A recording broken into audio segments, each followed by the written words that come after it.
এমন সময় সন্দীপনী ঋষি তিনি জানতে পারলেন যে মাতুকা তিনি শরীর ছেড়ে দিয়েছে। সন্দীপনী ঋষি তিনি কয়েকজন শিষ্য সন্তানকে পাঠিয়ে দিয়েছেন, যাও সুদামাকে গুরুকুলে নিয়ে এসো। সুদামার আপন বলতে কেউ নাই। মা, এই জগতে কেউ যদি আপন না হয়, কিন্তু একজন না একজন তো আপন আছে, তিনি আমার ঠাকুর।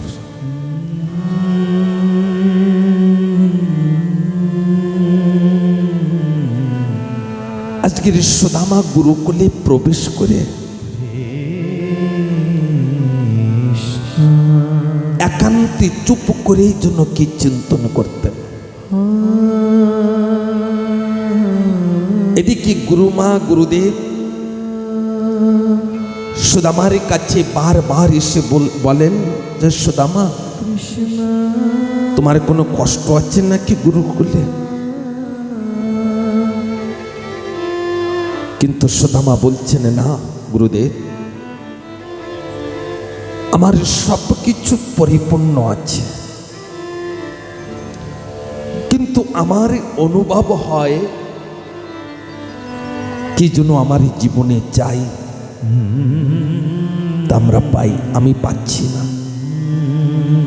ও মাইয়া, আমাদের জীবনেও কিন্তু অনেক কিছু পরিপূর্ণ আছে, গাড়ি বাড়ি, স্বামী স্ত্রী, ছেলে মেয়ে, ধন সম্পত্তি, জমি জায়গা সব কিছু আছে, গাড়ি বাড়ি আছে, কিন্তু তাও যেন মনে কি একটা চাই, তা পাই না। সুদামা মনে মনে চিন্তন করছেন যে কি যেন একটা চাই। গুরুদেবকে বলছেন, গুরুদেব, গুরুমা, সেজন্য আমার জীবনে আমি পাচ্ছি না।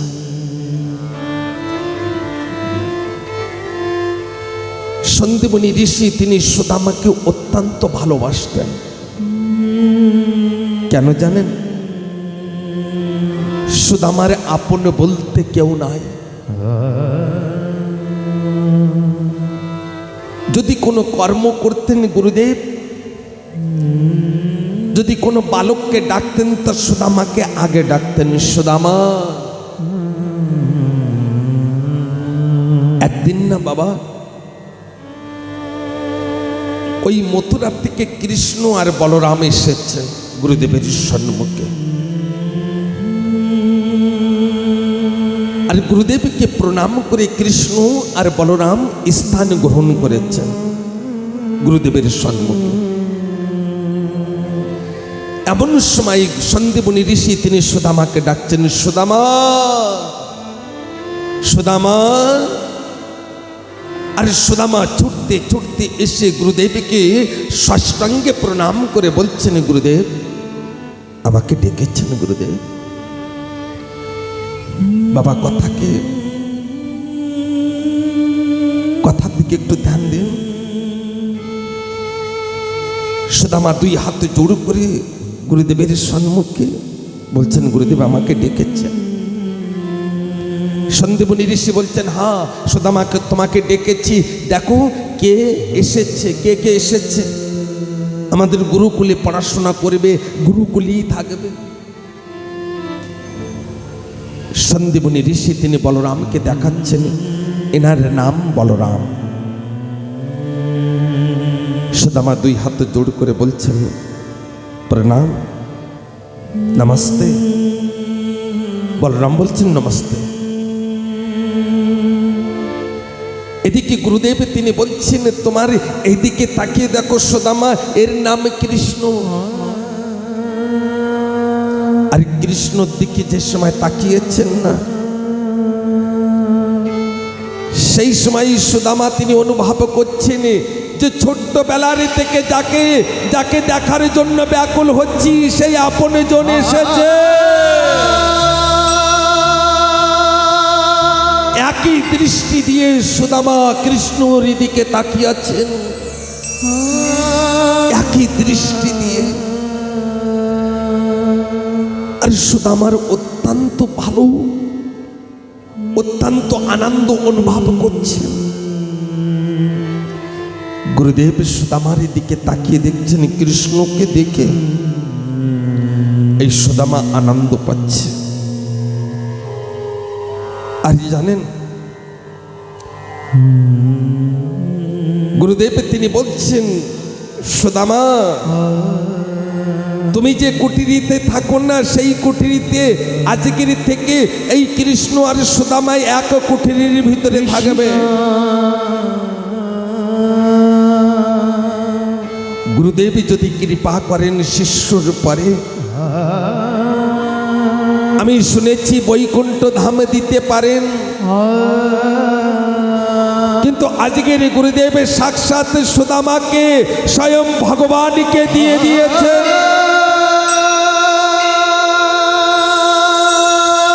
স্বয়ং ভগবানকে দিয়ে দিয়েছে। আর সুদামা কৃষ্ণকে ডেকে যে কুটিরিতে সুদামা থাকেন, সেই কুটিরির ভিতরে কৃষ্ণের জন্য একটি বিছানা বিছিয়ে দিয়েছে। কৃষ্ণকে বিছানার পরে বসিয়ে সুদামা ছুটি দিয়ে জল এনে কৃষ্ণকে জল পান করাচ্ছে। কৃষ্ণ তিনি বলছেন, ও সুদামা, ও ভাই, তুমি আমাকে এমন ভাবে যত্ন করছো, এমন ভাবে আদর করছো, আমি যেন অতিথি। সুদামা দুই হাতে জোড় করে বলছেন, ভাই, আজকের প্রথম দিন তুমি গুরুকুলে এসেছো। তা প্রথম দিন যিনি আসেন না, তিনি অতিথি। তাই আমি অতিথি রূপে নারায়ণকে সেবা করছি, তোমাকে নয় ও কৃষ্ণ, তোমাকে নয়, আমি সেই নারায়ণকে সেবা করছি। বাবা, সুদামা তো এ কথা জানতেন না। কৃষ্ণ হি ভগবান। আর যখনই যে বস্তু মানবের কাছে থাকেন না, সেই বস্তুর মর্ম এই মানব খুবই কম বোঝেন। অনেকে তো বিলকুলই বোঝেন না। যেমনই মাতা পিতা জীবিত থাকতে অনেকে মাতা পিতার মর্মই বোঝেন। যেদিন মাতা পিতা চলে যাবেন সেই দিন বুঝতে পারেনি যে এই ধরাধামে মানবের জীবনে যদি আপনি কেউ থাকেন তাহলে এক মাতা পিতা ছাড়া আর কেউ নয়। সেদিন কি করেন জানেন মা? মৃত্যুর পরে ওই ফটক নিয়ে টানিয়ে রাখবেন আর ধূপকাঠি জ্বালিয়ে পুজো দেবেন। জীবিত থাকতে আমি কোনোদিন আদর করতে পারি নাই। মৃত্যুর পরে ধূপকাঠি ঘুরিয়ে কি লাভ, কি ফল হবে? যাদের মাতা পিতা চলে গিয়েছেন তাদের তো অন্য কথা, কিন্তু যাদের জীবিত আছেন তারা সেবা করার চেষ্টা করুন। কোনোদিন মাতা পিতা সন্তানের অমঙ্গল চান না। হে ঠাকুর ভক্তগণ, আজকের কৃষ্ণ সুদামা তিনি কৃষ্ণকে জল পান করিয়ে অনেক দূরে দিয়ে চুপ করে বসে আছেন। ও মাইয়া, সুদামার মুখে তো কোনোদিন হাসি ছিল না। আপনারা এমন কি পেয়েছেন যে হাসছেন বসে বসে? আরে দুটো তিনটে ঘন্টা তো সুদামার সেই ভাব নিয়ে বিরাজমান হয়ে কথা শ্রবণ করুন না। সুদামা তো বৃথার সময় নষ্ট করতেন না।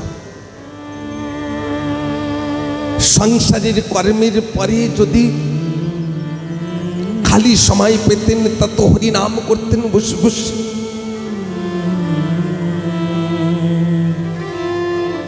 আজকের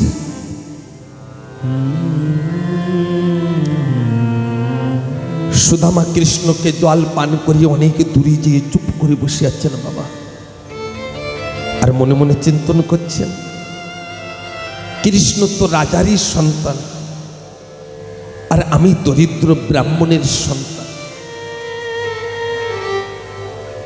তা গরিব ধনীর পাশে কেমন ভাবে বিরাজমান হবে? আমি দরিদ্র ব্রাহ্মণের সন্তানে আর রাজার সন্তানের পাশে কেমন ভাবে বসবো? এই জন্য অনেক দূরে দিয়ে চুপ করে বসে আছেন। আমার জগতে যদি ভালোবাসেন না, তা ঠাকুরকে ভালোবেসে দেখুন। আজকে সুদামা মাঝে মাঝে কৃষ্ণের দিকে দেখছেন, আরে কৃষ্ণ মৃদুল হাসি দিচ্ছেন।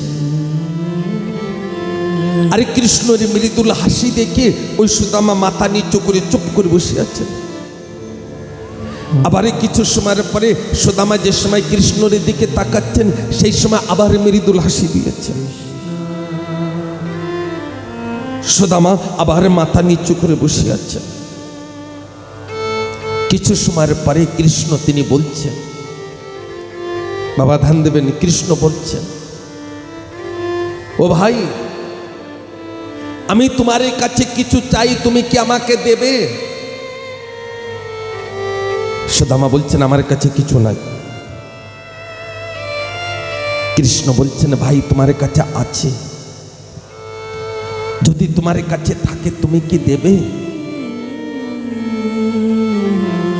সুদামা বলছেন, আমি একজন দরিদ্র ব্রাহ্মণের সন্তান, আমার কাছে কোনো টাকা পয়সা নাই। ছোটবেলায় মা মারা গিয়েছেন, কিছুদিন হয়েছে আমার পিতা মাতুকা তিনি শরীর ছেড়ে দিয়েছে, আমার কাছে কিছুই নাই। কৃষ্ণ বলছেন, আছে, দেবে? সুদামা বলছেন, আজকের প্রথম দিন এসেছে তো, অতিথি রূপে নারায়ণ, তা যদি আমার কাছে থাকে তা আমি দেবো, কিন্তু আমার কাছে কিছু নাই। কৃষ্ণ বলছেন, যদি তোমার কাছে থাকে তা তুমি প্রতিজ্ঞা করো তুমি দেবে। সুদামা দূরে বসে বলছেন, ঠিক আছে, যদি আমার কাছে থাকে তা আমি সুদামা প্রতিজ্ঞা করছি আমি তোমাকে দেব। আর জানেন মা, এমন সময় ঠাকুর তিনি কি করছেন, দুই হাত আগের দিকে বাড়িয়ে বলছেন, ও সুদামা, ও ভাই, তোমার কাছে যে মন আছে ওই মনটাকে আমাকে দেবে বন্ধু। আমি তোমার সঙ্গে বন্ধুত্ব করতে চাই বন্ধু, তুমি আমার সঙ্গে বন্ধুত্ব করবে। এমন সময় সুদামা ছুটি এসে দুই হাত জোড় করে বলছেন, ও ভাই, আমি দরিদ্র ব্রাহ্মণের সন্তান, আরে দরিদ্র ব্রাহ্মণের সন্তানের সঙ্গে রাজার সন্তানের মিত্রতা হলে বেশি দিনে থাকে না। কৃষ্ণ সুদামাকে নিজের বক্ষে জড়িয়ে ধরে বলছেন, ও বন্ধু, আমি যার সঙ্গে একবার বন্ধুত্ব করি তাকে কখনো ভুলি না বন্ধু, আমি কখনো ভুলি না। আরে সুদামাকে যে সময় বক্ষে নিয়েছে, সুদামার দুঃখ কষ্ট যেন কোথায় লুকিয়ে গিয়েছে। এমন সময় সুদামা তিনি দুই হাত উঁচু করে বলছেন, ওই গুরুকুলের যত শিষ্যগণ ছিলেন সকলকে ডাকছেন, ও ভাই তোরা সকলে আয়, আমার বন্ধু এসেছে, আমার কৃষ্ণ এসেছে, আই সকলে আমরা আনন্দ করি, আমরা নৃত্য করি, আমরা গান করি, আমরা সুন্দরভাবে খেলাধুলা করি। গুরুমার গুরুদেব দেখে অন্যাও বলছেন, বা আজকের কৃষ্ণকে পেয়ে সুদামা বড় আনন্দ পাচ্ছেন। কৃষ্ণ কথা রাধে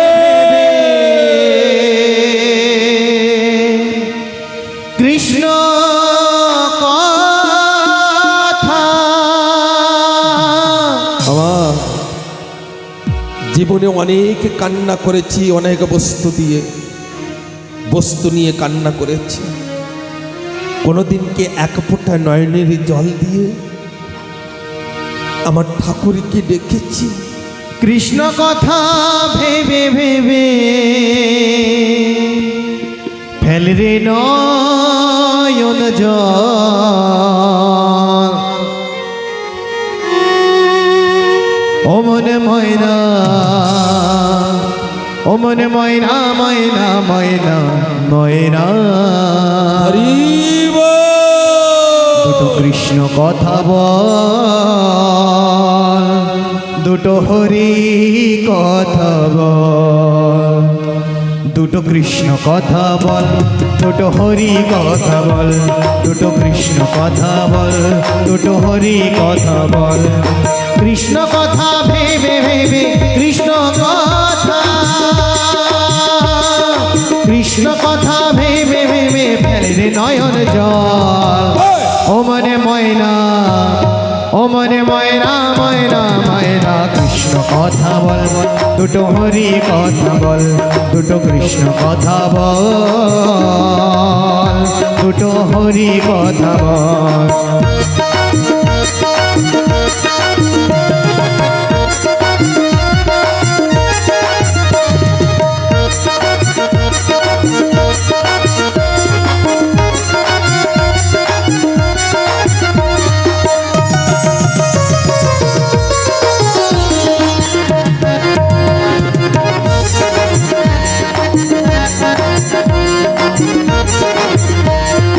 টাকা পয়সা জমি দাহারি সকলই তো রবে পড়ি।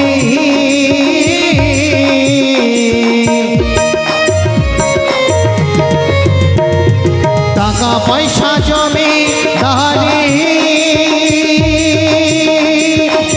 সকলই তো রবে পড়ি। সাড়ে তিনের মাটির ভিতর, সাড়ে তিনের মাটির ভিতর হবে রে তোর ঘর। ও মনে ময়না, ও মনে ময়না, ময়না ময়না। কৃষ্ণ কথা বল, দুটো হরি কথা বল। দুটো কৃষ্ণ কথা বল, দুটো হরি কথা বল। কৃষ্ণ কথা ভেবে ভেবে কৃষ্ণ কথা।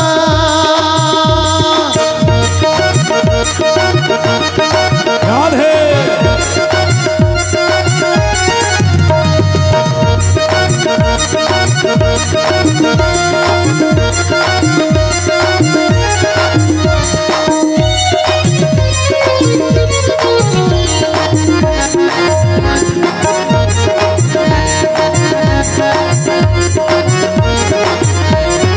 যাবি যেদিন ভব পাহাড়ে,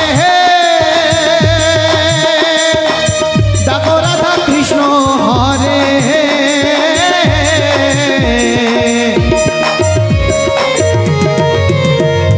যাবি যেদিন ভব পাহাড়ে, ডাকো রাধা কৃষ্ণ হরে।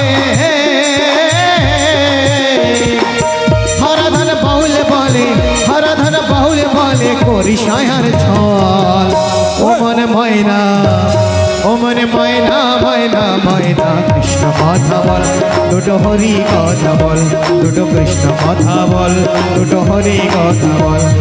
কৃষ্ণ কথা ভেবে ভেবে কৃষ্ণ কথা,